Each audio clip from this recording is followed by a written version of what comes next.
What's going on, everybody? Welcome back to the Extra Innings Podcast. Your host here, Elijah. We're back today with another episode. Today we've got a couple topics, a couple different things I wanted to discuss today. What's going on in the baseball world, specifically, obviously. Have to talk about Juan Soto. Have to talk about it. Have to bring it up. Some more drama coming from Red Sox fans who are just totally fucked up. And a couple other things as well as power rankings. So I'm pretty excited. We're going to go through this. I apologize. My face is super red. Just came from the gym, did my run earlier, so I'm kind of like out of gas. But we're gonna dig deep and we're gonna get through this. All right. So the first thing on my list, and we're gonna kind of retro. We're gonna go back. I know I did. I wanted to do an episode on the Subway series. I didn't. I should have, because it was interesting as hell. Just a lot happening in that realm, right? So the Yankees took 2 of 3 in this rivalry weekend that they kind of came up with this year. And interesting as it was, I think the biggest rivalry, I guess you could say, was, yes, the Yankees and the Mets series. Most notably because of the Juan Soto drama, him and his first time going back to New York, which was nothing short of entertaining.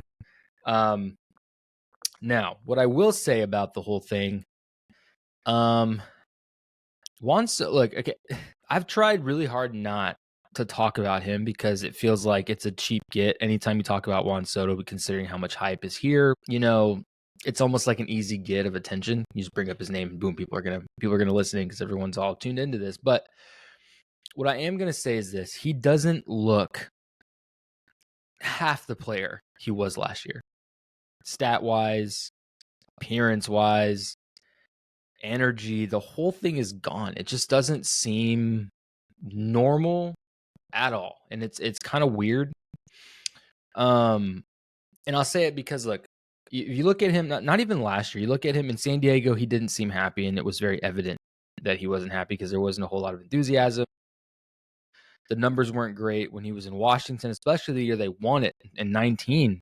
It was hype after everything he did. He was excited. He wanted to be there. Then he goes to San Diego, doesn't seem that way. Goes to New York. Looks like he is just, I mean, you're playing in New York. I guess it's pretty like electric. I would say you're playing with Aaron Judge and a whole roster of studs. He's hype. He's excited. You can see it. And then here we are with the Mets, and maybe it's this like lull of I've made it. I've made all the money, and like I'm kind of just like gonna just coast the rest of these couple years. But like this, Yankee fan or not, you have to sit here and look at this and be like, okay, there's something wrong here, right? He doesn't have the stats. He looks like there's no life behind his eyes. And I don't know if it was going back to New York that did it, but the man has been 10 times worse since he left the Bronx in that Subway series on Sunday, especially after getting manhandled by Max Fried, not running out the ground ball. I mean, there's all kinds of shit. And then he goes to Boston, right? And that's the series that they're in right now. I think they end that one tonight, or if it ended yesterday, I'm not sure. I'm not super in tune with the Mets schedule. And I watched some of the game last night, or the 2 nights ago, I think it was. Maybe it was. No, it was last night with the whole, McGill's pitching against Boston. Yeah, that was last night. And Crochet's pitching or whatever, and they moved. Soto's been struggling. Obviously, he's normally the 2-hole. They move him down to the 3, and takes 3 balls right down the dick, fastballs even, which is super unlike him. I mean, you're talking. This is one of the most aggressive and most like notable hitters of this kind of era. I mean, he's besides what's happening now. He's at New York, San Diego, when Washington. Like, he is a strong bat in your lineup. Like, he's aggressive. He's a great hitter situationally, whatever. And he's just taking fastballs down the middle. And then not only that, right? So let's move on, right? So he takes that at bat, 3 straight strikes, sits down, comes back. I think he swung the bat 1 time maybe, or took a ball and then struck out again, I think on 4 pitches instead of 3. And then you're kind of like what is going on, right? And then I think he hit an RBI pop up to center in the late innings. But then the night before that, hits a home. I mean, he thought it was a home run, I guess, off the green monster. Hits one out, deep left, and he's walking out, which people are overblowing. I mean, playing in Boston, I've heard a lot of different things. It's weird to hit there, especially with the monster. You may think you've got one. I mean, he's Juan Soto. He knows when he gets into one. Thinks he gets into one. and then doesn't, and then just gets a single out of something off the wall. That a little overblown, but I get it. And for me, it's like, hey, unless I've like, I don't know. If you're hitting a little bit better, maybe you can kind of, shrug that one off. But man, you're not hitting like you normally do. Like everything should be run out. We're trying to get a double or do something, right? That's my opinion. But a lot of people were upset about that. He didn't run out that ball, and it looked bad, though he's still second, I think, like a pitch later. It doesn't matter. It still looked bad, right?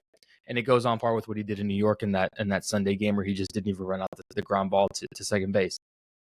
But there's got to be stuff said. You have to bring it up at this point. It's not even because I'm salty and everyone's gonna be like, you're just a salty Yankee fan. Like, no, this is weird, right? And I pulled up an article here. This is off CBS Sports. They kind of brought it up. And the biggest thing about it right now, the biggest thing is that it's the amount of money that they paid for him. And I think that's what's upsetting a lot of Mets fans. It's what's upsetting a lot of ball fans in general. It's like, yo, you got paid $765 million plus $75 million to sign the fucker, and you are nowhere to be found. Nowhere. It's bad, right? So, and there's a lot of different things, obviously. So last year he swung. Right now he's hitting. He hasn't been okay. I get right here. So I got the slash lines here. It's not terrible. He's batting .246, 8 home runs. It's average, but again, you're a $765 million man. Like, they're not paying you to be average. I think that's what we're all talking about here. And last year he hit .288, and then obviously over his career he's a .285 hitter, right? But here's what here's what they say the issues, these red flags on Juan Soto, which I agree with some of these. His bat speed is down. Yeah, 2 miles per hour down. You can see the difference in his swing. Bat speed is down, absolutely. Batted ball direction. Okay, that reach, bro. Batted ball direction. That's not. Come on, dude. Keeping the ball off the ground into 2025 with a career 48.2% ground ball rate, which is comfortably reach. I'm not even going to go through that. That's a reach. Passive. Now that's one I have to agree with. For a guy who's notably aggressive, who notably doesn't take balls down anywhere near the strike zone, he's going to pummel baseballs. He is extremely passive, and we saw that last night, which was maybe he had a hard time. Obviously, lefty-lefty matchup. Crochet's got a funky delivery. Maybe that's why. I just, last night was weird. And again, he's super passive. And again, all these things into account, I think we're still super early into this contract. We're only 50 games into the season. A lot of game left on this contract of 15 years. But I think Mets fans have a right to be worried. This is very strange, especially with how much hype there was going into this, how good he's been his entire career, to now just really be flat, and then to behave sometimes the way he's behaving is just it's weird. It's really weird. So it'll be interesting to see where this goes. Again, I'm not a salty Yankee fan. I'm just reading what I've been seeing here. And a lot of this is coming from Mets fans. People are upset about this. It looks bad. It looks bad. He needs to show that he wants to be there. And slumps happen. I get it. Maybe he got a slump at the most worst possible time. Again, you got to be better. They're paying you to win ball games, man. They're paying you to win ball games. You can't just act like you don't give a shit. You are paid entirely way too much to do that. If you were some dude that's making whatever, you don't give a shit. Hey, you don't give a shit. Maybe we ask for a trade or something. Maybe it's just not vibing. I don't know. But you're paid entirely way too much to behave that way. Just my opinion. Moving on. So obviously still that we're going to have some talk about this Mets what is it called? Mets Red Sox series that happens yesterday. Obviously, we're going to talk about Liam Hendricks, kind of talking about this whole thing. And this is kind of a different kind of subject. I think it's just super fucked up. That's what I said at the beginning of the episode. So I'm gonna give some context here. So if you watched the documentary the Red Sox documentary on Netflix, I made it through about, I think, the episode after the Jarren Duran episode, which is really the reason why I watched it. And the thing was, it's like a lot of people were like, you got to watch the Red Sox documentary, you got to watch it. And I know enough guys. I've been around baseball, know enough dudes that are playing pro that I know how tough that life is. And I know maybe not the background of like what guys are thinking, but for the most part, it's not foreign to me. I've been around it long enough. I know enough guys. I've talked to enough guys to kind of see like it's not a glamorous lifestyle that a lot of people think it is. It's hard. It's really tough. It's tough on the families. Anyway, it's a lot happening in that realm, especially behind the scenes of professional ball players, what they go through, the mindset of how mentally tough they have to be to make it through a full season. I know how it is, right? And I didn't need to watch a documentary necessarily to tell me that. But especially if you watch the Jaren Duran episode, which was, made me especially like a bigger fan of his, regardless of what may have happened or what he said to somebody. Like, I think he's a number one. He's a hell of a ball player. I mean, that dude he's a monster, man. He's fast. He can ignite an inning. He can, he's a good ball player. Stealing home, got a lot of speed on the base pass. He's a good ball player. He's fun to watch, fun for the game. But obviously there's been some issues with fans, telling him obviously that he almost committed suicide. That was a big thing. And then there's fans telling him that he should have and all this stuff, like kill yourself. There's no room for that. There's no room for that anywhere. I'm not, making light of it. There's just no room for that. I don't know. And I think that's an age of social media where people think that they can just say whatever because it's behind a screen or there's a fence dividing you and them. And like, I think that there's a lot of things that are said on social media and it's like what Mike Tyson said forever ago, like social media has made people comfortable about saying shit and not getting like punched in the face for it. It's very true. Very true. And I think that this has bled over. Now, Liam Hendriks was in the game yesterday and didn't do great. I think they pulled him out. He obviously the Red Sox lost last night 5-1. And he just didn't have a great outing. I think they pulled him. He didn't get the job done. He's a reliever, right? And this is off USA Today. Obviously, if you didn't know, Liam Hendriks had actually battled cancer. What is it? What did he have? Non-Hodgkin's lymphoma. So he had cancer. And I remember it was a big deal when he beat cancer and he came back to the league, which is number one, to beat cancer alone is a feat in itself. 1, 2, to beat cancer, come back and still be a Major League Baseball player. That's a lot, man. I mean, it's incredible. It's an incredible story that he was able to do that. But okay, anyway, so we got this article off USA Today, and I saw it on Instagram. He posted it on his story. It goes, a day after being charged with the loss against the defeat against, because he kind of blew it, against the New York Mets, the Boston Red Sox relief pitcher Liam Hendriks posted his Instagram story that he and his wife have been receiving threats and horrible and cruel comments from fans. Just an FYI, threats against my life and my wife's life are horrible and cruel. You need help. Leaving comments to tell me to commit suicide or you wish I died of cancer is disgusting and vile. It's the same thing with Duran. Now, obviously, he's a 3-time All-Star. He had cancer back in 2023. He also went on to say maybe you should take a step back and reevaluate life's purpose before hiding behind a screen and attacking players and their family. Yeah. And this is kind of a new thing, and I think this is the thing with social media, like, and that's why I've been trying to it's immaturity, I think, is the biggest thing to go after. Number one, going after the player is one thing. Going after the player's family, dude, that is ridiculous. That is insanity. And I think a couple years back when Carlos Rodon of the Yankees, his wife was having issues with that too. It's like, why are you going after his family? It's a game, guys. It's baseball, right? And I think and this is kind of one of those things where, especially in football, I play a lot of fantasy football. I don't do sports betting, which is crazy. I mean, consider fantasy sports betting. I don't know.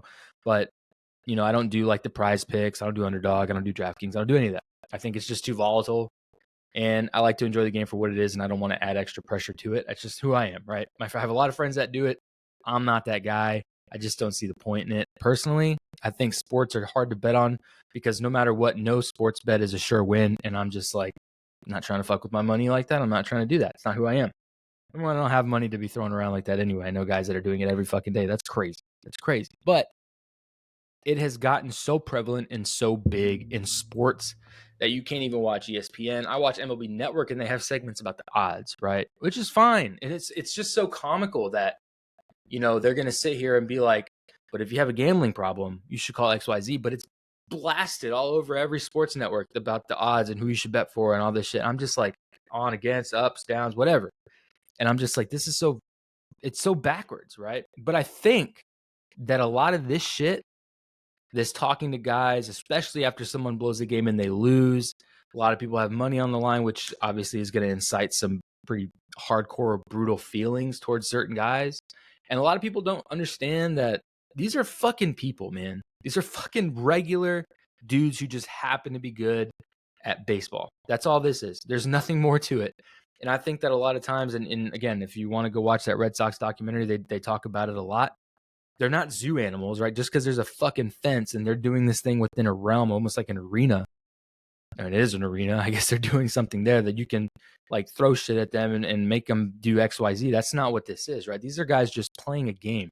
But outside of that realm, they're regular people with families and kids and they have lives. They're people, right? So for you to sit here and tell someone, I wish you would have died of your cancer or you should kill yourself.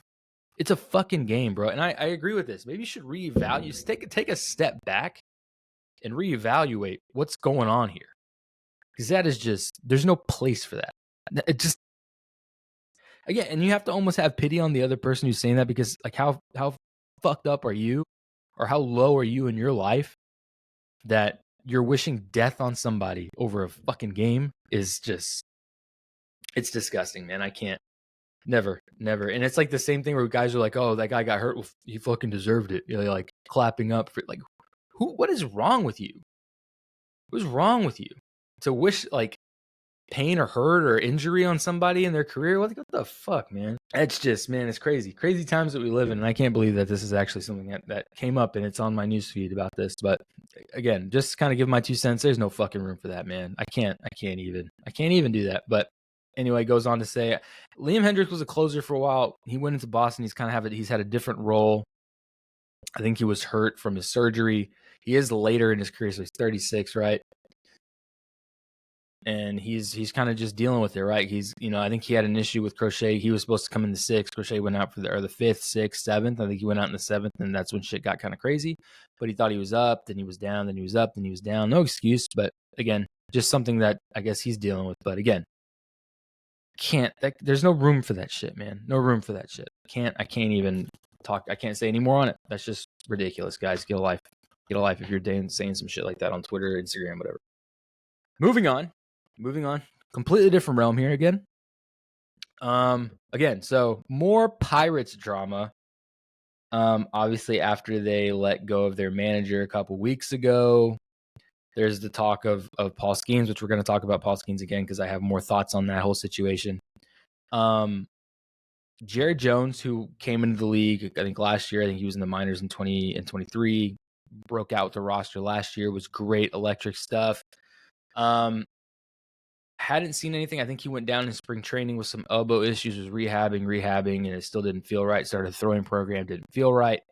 And now Jared Jones is out for the remainder of the season. One thing I will say is that this was all happening yesterday. It was and it was kind of strange the way that the news kind of broke, right? I hadn't heard anything from him, and I realized that the pitching staff was, Skenes, Keller, Andrew Heaney was another guy, and then like a couple other dudes that I'd never even seen before. Broke out with the club last year. Rookie year was awesome. I mean, he's nasty. A little bit off. I mean, obviously a rookie year, you're not going to be stellar. Obviously, you're not Paul Skenes. Like, there's just some guys that have it, and some guys are going to work their way through it, and then they'll make their way up to that elite level. He was damn good, but he needed some, obviously a rookie. Yeah, they had not said anything, was very under wraps, and then all of a sudden yesterday it just kind of came out of nowhere that Jared Jones was going to be undergoing surgery to his elbow. And all day yesterday, it was super strange because there was no specificity, I think is the word, or specification on what exactly, they were going to be operating on. It was just like Jared Jones had surgery on right elbow. And that was it. And I was like, and I was going through everything. I could not find any information. And even on MLB Network and ESPN, no one had an idea of what was happening. Is he going to have full Tommy John? Were they going to put that little thing that they did to Spencer Strider, like a pacer in there to kind of keep it intact? I don't know. But I'm reading this here. It says right UCL. So I'm assuming it's Tommy John.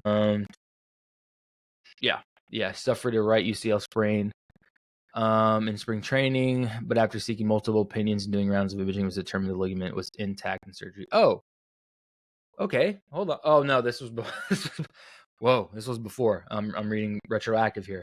So yeah, so in spring training, he had multiple opinions, and it was intact, and they said they don't need surgery. So after 6 weeks rest, started tossing again at the end of April with the hope that he could throw off the mound. May last week, Jones started to experience the same symptoms when he was throwing. Only 100, well, 100 feet's kind of far, I guess. It's really only like a base path. I guess it's kind of concerning. He reconvened with the doctors, and they said, yeah, it's time for surgery. So I'm assuming, yes, he's going to be having the full, because it says 10 to 12 months. He's going to be having the full Tommy John. Damn, that sucks, man. But it begs the question, right? And this is something that, this is obviously terrible news for Jared Jones. Obviously, wish him a speedy recovery. I'm not going to say anything there or kind of blow over that fact, but I did want to kind of bring in this whole new thing, right? So a lot of people are talking about Paul Skenes, right? And Paul Skenes and how much of a legendary talent he is now, and it's only his second year in the league, right? So you got to think about it, right? And this is, I was listening to a couple analysts talk about it yesterday, especially when this news broke. And here's the thing, right? So the Pirates are very much a struggling ship right now, and it doesn't look like it's really going to get any better. Let me see something real quick. I will say they have a Mac Miller night coming up that seemed pretty cool. Anything to fill those seats. I don't know that Mac Miller. I'm a fan of Mac Miller, yes, but I'm not sure if he was a Pirates fan. I know he had the P tattooed on his hand for the Pittsburgh, but still kind of cool bobblehead night for Mac. That's pretty dope. Anyway, Pirates are 17-33.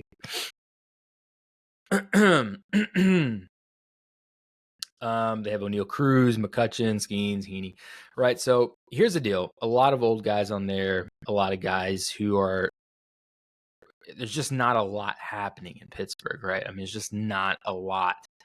How do I say this? Kind of throwing it back. They don't seem, the biggest thing that they're going to have to do is do a rebuild. Let's be honest, because you got McCutchen towards the end of his season, which, number one, McCutchen was a reserve on the Yankees, right? McCutchen's kind of been all over the league and made his way back to Pittsburgh. Was a reserve on a good team. That's what Andrew McCutchen, great veteran, had his time, but he's towards the end of his career. You can't expect the same things out of him that you did 10 years ago when he was on MLB The Show in 2013, right? On the cover at his peak. Can't expect the same things from that guy. But Pittsburgh is treating him like a starter, which he is now a starter for Pittsburgh, which makes no fucking sense. Number two, they have Tommy Pham, who's done a jump around, went to the Royals, White Sox. He'd been everywhere.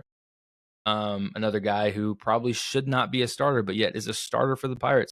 So you have to stop and think, is there any, in a couple years, all those guys are going to be gone, right?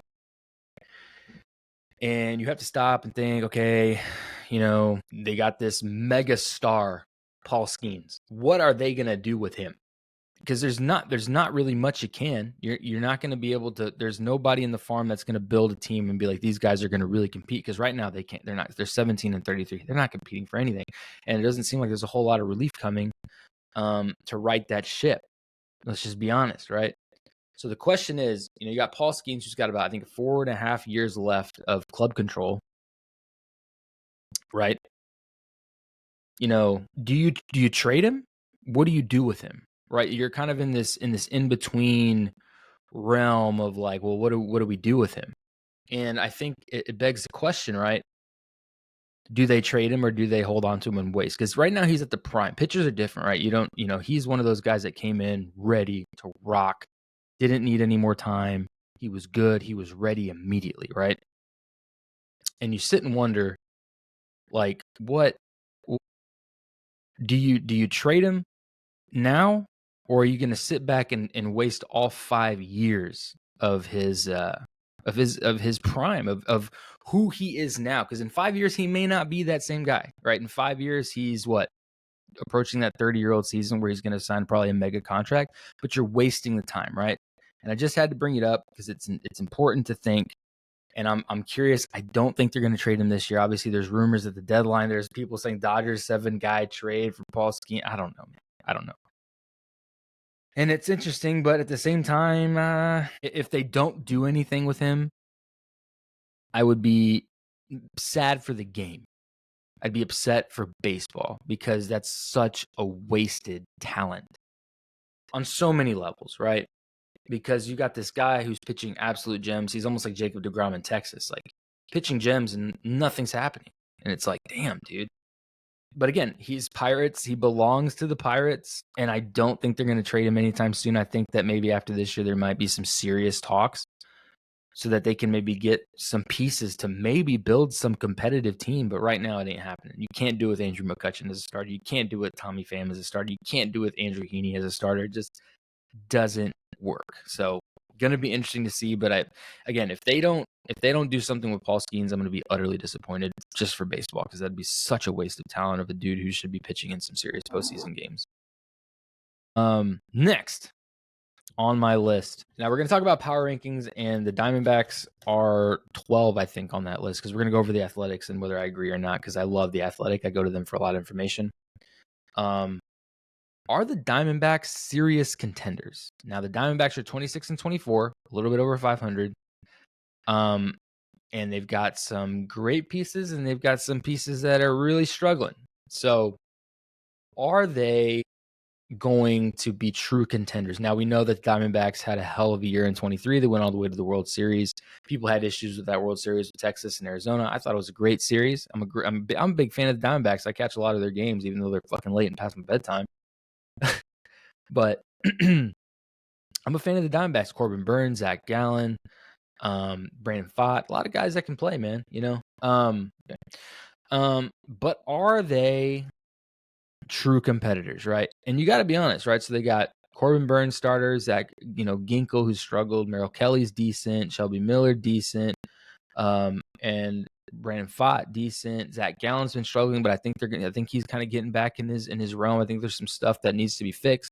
But again, a guy that I think can really, if he comes into his own, that's 4 really good starters that can do some damage. Behind the plate, you got Jose Herrera, great catcher. Gabby Moreno, great catcher. They just pulled up Lawler, great player, second base guy. Ketel Marte, who's just mashing. Josh Naylor, who's off and on but can do some damage. Perdomo, Pavin Smith, who's mashing baseballs. Eugenio Suarez, who had that 4 home run game a couple days ago. And Tim Tawa, Corbin Carroll, Lourdes Gurriel. Okay, so now we know that there's a lot of guys here, right? This is a weird lineup that, strangely enough, is dangerous 1 through 9. However you play it, however you split it, they could be a dangerous lineup. Now, are they contenders? I had a friend text me yesterday and ask if I thought the Diamondbacks were true contenders. And it's gonna depend on one thing: the bullpen. And like I said, I've been catching a lot of their games. If the starter can go deep into games, they can hand it off to 1-2 guys and go to Miller. They're okay. It's when starter gets in trouble and comes out in the 5th, maybe the 6th, and you got to rely on the bullpen for 2.5 innings before you give it to Smith or Miller in a win situation, save situation. It's tough. They're going to be their downfall. And I don't know. I haven't heard anything. This is a very strong lineup offensively, and you got Zach Gallen, Corbin Burns, Brandon Pfaadt, and Shelby Miller, and Erod, something Rodriguez. I forgot his first name, but he is really shaky. But you got 4 starters. If Gallen can figure it the fuck out and just pitch like 23 gallon, 22 gallon, you got something. You got something serious there. But those 4 guys are going to have to carry you, and you have kind of one wild card, really 2 wild cards there, right? But if those guys can figure it out and they can solidify a 4 to 5 guy bullpen thing, maybe dig deep in the farm, I don't know, make some trades for maybe like a Tawa or something like that, this is a team that you got to be worried about, in my opinion. The Diamondbacks are serious. They're a very scrappy ball club. But to answer the question that I was asked, yes, I think the Diamondbacks, if they can pull the bullpen together, they can solidify that 4 or 5 starters in that rotation. You got something. You got something there for sure. Now, I know I talked about this last time. We're going to move it forward again.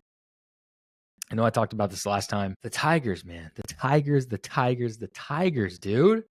Best record in 50 games so far are the Detroit Tigers.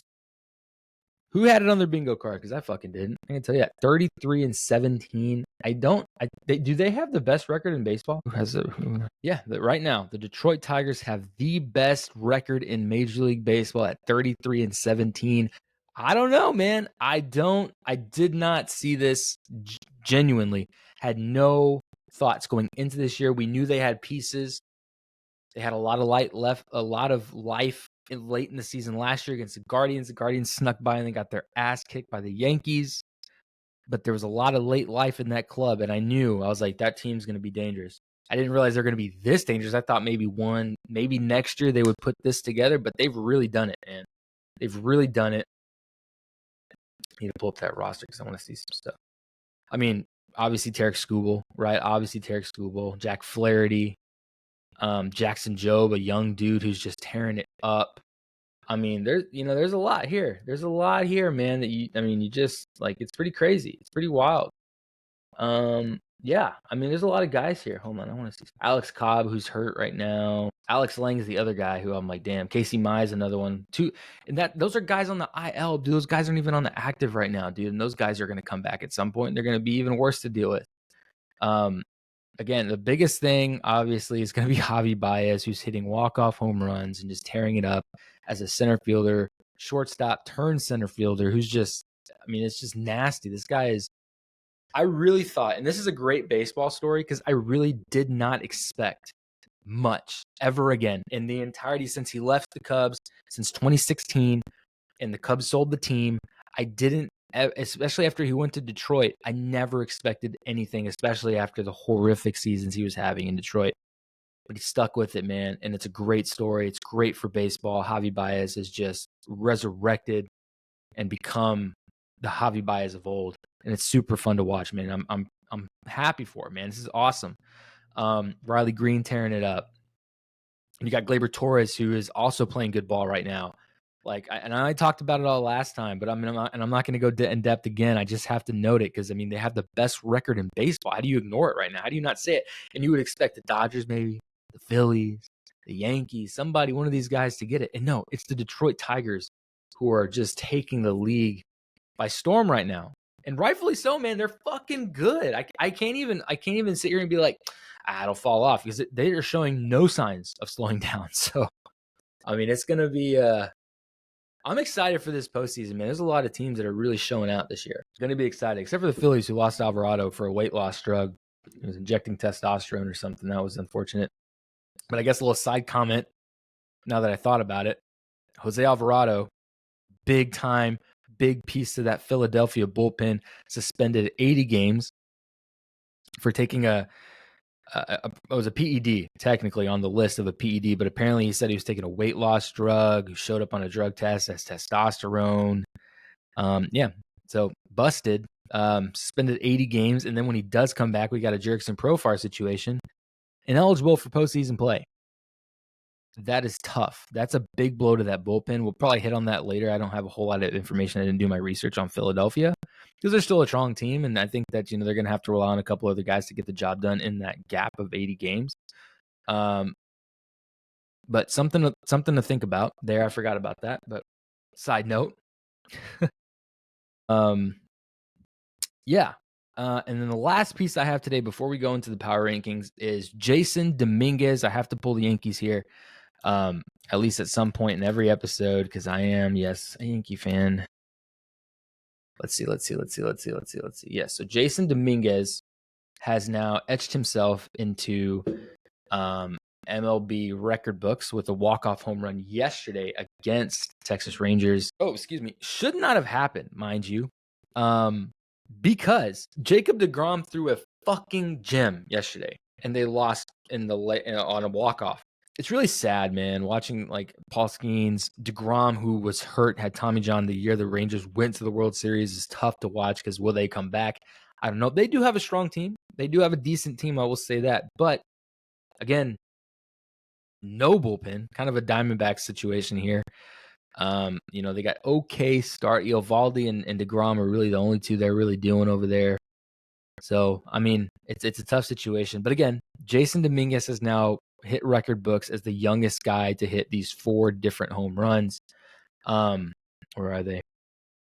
So he's achieved 4 feats in a single month, hit 3 home runs in a game, hit a home run on both sides of the plate in a game, hit a grand slam, and then hit a walk-off home run, all in the month of May. Go off. I know earlier this year, a lot of people were like, Dominguez doesn't have it. Dominguez is a bust, blah, blah, blah. And a lot of Yankee fans have been waiting for Dominguez to hit. Obviously, he was up and down last year. The year before that, I think he came up and went back down and then was hurt the rest of the 23. Like I said, last year was up and down again. Obviously, rightfully so. The Yankees didn't technically need him that much last year. But then this year, he's going to be a full-on guy. They were going to need him. They didn't sign Verdugo. They lost Soto, so he was going to kind of make the room for him to come up and kind of get their money's worth out of him. And yeah, I mean, he's turned it on this month. Will he hold it? I hope. But he's kind of been very inconsistent up to this point, up to May. But May, he has turned it on, obviously. All these home runs, he's just dropping nukes like Cody Bellinger, I guess. I don't know. But yeah, super cool stat, man. I mean, hit a fuckload of home runs, dude. Like, kind of crazy. But anyway, we're going to go into power rankings. Let me see what we got here. Hold on. Let me see. I think I have it on my notes here. Let me make sure I got the right one. Okay. All right. So we only do 10. I never go deeper than 10, but I'm going to go to 12 because Diamondbacks are 12. So Diamondbacks are actually leading in baseball in OPS after taking the first pitch of an at-bat, which is crazy enough. But they are leading in OPS in that one situation. Again, like I said earlier, a tough team to pitch against. I expect them to maybe move back into 10 or 9 as the season goes on if they can keep up these hot streaks. Because they just put up a great series against the big, bad Dodgers. I mean, every game was close. So that's interesting to see. But yeah, Diamondbacks are at 12. Cardinals are at 11. They have the best fielding percentage in baseball. And they've made the average team has made 24 errors across the board, all MLB, and the Cardinals only have 16. It's great. So they're a great defensive ball club. I think they need to get their offense rolling, and I think you got something there. Honestly, I think they got something going on there. But yeah, they were previously ranked at 17 and have made it all the way up to 11. So something to watch. The Braves are at number 10, and obviously I'm going off the Athletic here. I didn't make my own. I like to kind of just comment on these because it's funny. The Braves started off the year horrifically. I think at one point they were 5-13, who a lot of people were like, oh my God, is this about to be like terrible? And they've since turned it on. They went 19-10, winning 7 of 9 series since from April 18th to May 18th from here. And I mean, they're just going to keep climbing. I think they got Spencer Strider back. Chris Sale's been dealing. They haven't had any real, win streaks or anything, but they've been winning ball games all the way around, right? So, again, and they looked like a good club going into the year. Like, no one expected them to start off so bad. And then they lost Jerks and Profar, and, there's been a lot of stuff happening. They don't have Ronald Acuna Jr. Then there was the drama with him calling out the manager. Put all that aside, right? Acuna is going to be back soon. They're playing good ball. Maybe the Braves turn it back on. I don't know. Going into the number 9 spot, we got the Mariners, who were previously at number 9 for them. I thought last year they didn't play very good, to be honest. But yeah, not a bad club. Obviously, Cole Raleigh, J-Rod, not Brandon Crawford, but they got J.P. Crawford at short. They got some pieces, some decent pieces. They are playing the White Sox. They just played the White Sox right now, so that's going to be a couple, guaranteed wins, unfortunately, for the White Sox. But yeah. Moving on to number 8, we've got the San Francisco Giants, who were previously at 7, who have made one roll back. Who, crazy enough, Wilmer Flores leads Major League Baseball with 42 RBIs, which, again, the Giants are not a bad team. They're not a bad team. Justin Verlander, unfortunately, just went to the IL with titty soreness, pec soreness. But they got Logan Webb. They've got Robbie Ray, who's decent. Chapman at third. They got some pieces. They've got some really good pieces. Yastrzemski, like I said, I can go off and on about these guys. But again, Wilmer Flores, clearly, obviously playing shortstop over there, and Adames, I think, is also over there. I don't know why I said Flores playing short. He used to play short back in the day. But yeah. Interesting enough, the Giants are at 8. I'll see where they land in a couple weeks. 7, Phillies. List is low, right? They were tied for 5th. Now they're at 7. I think there's been a couple. Obviously, I think the big blow to that is this whole thing with Alvarado. They missed him, and that was a big piece of their bullpen, right? Obviously, Zach Wheeler has done great. Nola has really struggled. I think that's a big piece to it. Luzardo's been doing it really good. Walker's also been pitching decent. And Sanchez has also been pitching decent. Obviously, all-star type season so far. Let's see. Mick Abel, also another guy who made an MLB debut and outdueled Paul Skenes. Let's not forget, right? That was fucking crazy. So don't forget about that either. 6 scoreless on Sunday against Paul Skenes. Nick Abel, remember that name. I don't know what he may be something. He may be something, right? And some of these guys with how great of a staff Philly has, somebody's going to lose their job, unfortunately, if this kid keeps throwing like that. But yeah, hella pitching, hella offense, but can they put it together? Because JT Realmuto is struggling. We're going to see. At 6, we got the Chicago Cubs, who are 28-20, who were previously at 8, who have moved up. Yes, Pete Crow Armstrong is great. Yes, Kyle Tucker is great. They just brought up Matt Shaw. Great. Can these guys save the team? I don't know. I don't know. Again, a lot of great pieces. A lot of great pieces that I just named and more. They lost Justin Steele at the beginning of the year. But they have decent pitching. And they have some really good offensive pieces. But can they put it all together? I hope. Because that would be a cool underdog story. But yes, Pete, and I've heard and I'm not, if you're a Cub fan, I'm not shitting on the Cubs. I'm not shitting on the Cubs. And Dansby Swanson again, all these guys, right? I'm not shitting on the Cubs. But Pete Crow Armstrong, as great as he is, he's everywhere. I don't know. I'm not going to say anything anymore. I don't know. Is he going to save the year? Maybe. We're going to find out. Going into number 5, the Padres. I don't want to talk about the fucking Padres, dude. I don't want to talk about the Padres. Obviously, they're great. They lead all of baseball and ground balls to the opposite field. I don't know why that matters. Why are they saying that? I'm kind of speeding through these as I read them, if you haven't noticed. Yes, strong lineup. Arise, Tatis, Bogarts, Merrill. Maldonado, who hits the ball occasionally nowadays. I don't know. Yeah, kind of crazy. But yeah, the Padres, who we all know, who were before at 3, but we've made some room for some other guys. The Mets, notably, who are at 4 now moving forward, who were last at 2. Listen, the Mets are great. The Mets are a good ball club. They're missing pieces. Okay, they've got Juan Soto, whatever. They've got a great ERA. Sure, like I said, a great pitching staff. The Mets are going to always met, man. The Mets are going to met. They're going to always have that little brother mentality. Clay Holmes has been pitching good. They still don't have Mania.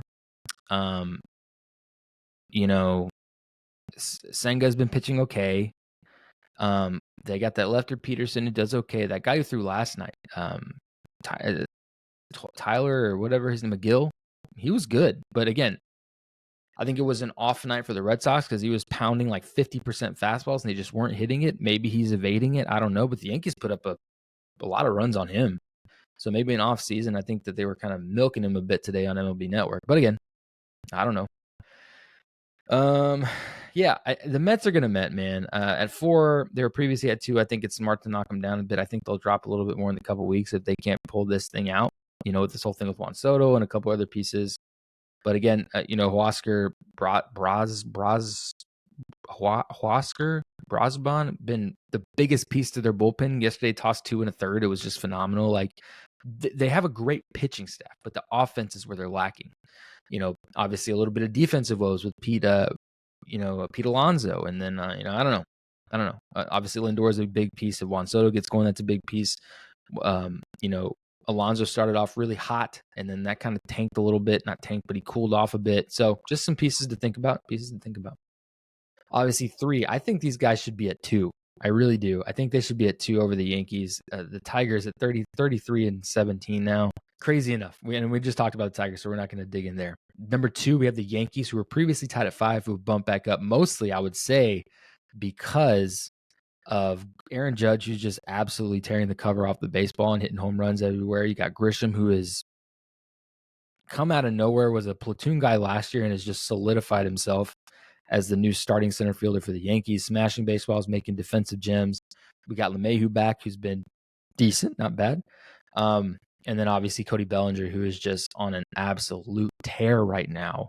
I mean, the Yankees, as a Yankee fan, I'm fucking excited, man. I'm excited. There's a lot to be excited about here.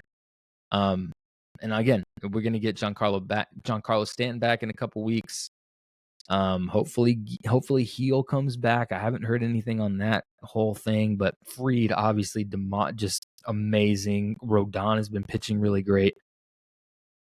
a lot of great things to be excited for if you're a Yankee fan. Obviously, I think just took the series from Texas. Not a big feat, obviously, but they beat Jacob deGrom. Exciting. And then won again today, 1-0. Another close ball game. So we're going to see. But of course, and I don't even know why we do this. I'm going to start avoiding one until it changes because, of course, one is the fucking Dodgers. Andy Paz has been apparently playing good. Shohei Ohtani, of course, playing good. We know this. We know why I don't know. We know the Dodgers are good. Have zero pitching right now. Yamamoto is going to have to carry this staff with Dustin May and Clayton Kershaw, which I don't know what they had originally been expecting out of him coming back, but now they're going to expect him to be a 3-4 starter. I don't know what's going to happen. I don't know what's going to happen with his pitching staff, and it's going to be interesting to see. But again, I don't know. But of course, Dodgers at ones. Anyway, guys, those are the power rankings. I'm going to go back through them, speed walk them one more time, starting at number 12 because we started with 12 today. 12 Diamondbacks, 11 Cardinals, 10 Braves, 9 Mariners, 8 Giants, 7 Phillies, 6 Cubs, 5 Padres, 4 Mets, 3 Tigers, who should be 2 Yankees, and then 1, of course, the Dodgers. So take with that what you will. That's from The Athletic. Be sure to tell me what you think. If you think this is bullshit, which I think is pretty spot on, except for like 2. Hard to argue some of these. So we're gonna see. But once again, guys, thank you so much for listening. I really appreciate it. We've got a lot more stuff coming. I'm trying to get more consistent. I know I keep failing on my promises to get 2 episodes out. That's on me. I'm sorry. I'm gonna do better. I'm planning on recording another one on Sunday, so I can kind of get that thing into fruition, kind of get that thing rolling. So we'll have one Mondays, and then again Thursdays. That seems to be a good cadence. Thursdays are normally a good day because you've already got 3 days of ball, and then you got the weekend coming up, kind of preview the weekend. So I don't know. Just bear with me. I'm going to figure this out. We're going to get this going. Don't worry. But once again, guys, thank you so much for listening. Be sure to follow us on Instagram. On Twitter, I'm kind of posting some stuff here and then, but I'm kind of getting tired of it. So just kind of, on game days, I'll probably be posting some stuff, but not mostly. Then for sure, follow, like, subscribe, all that shit on YouTube. We got shorts on there. We got full videos on there. Full podcast episodes are on there. And if you listen on Spotify or Apple, be sure to rate us. It helps with the algorithm, helps people see our show. I'd really appreciate it. So once again, guys, thank you. Everybody's been staying around. I really appreciate it. And we will catch you guys in the next episode.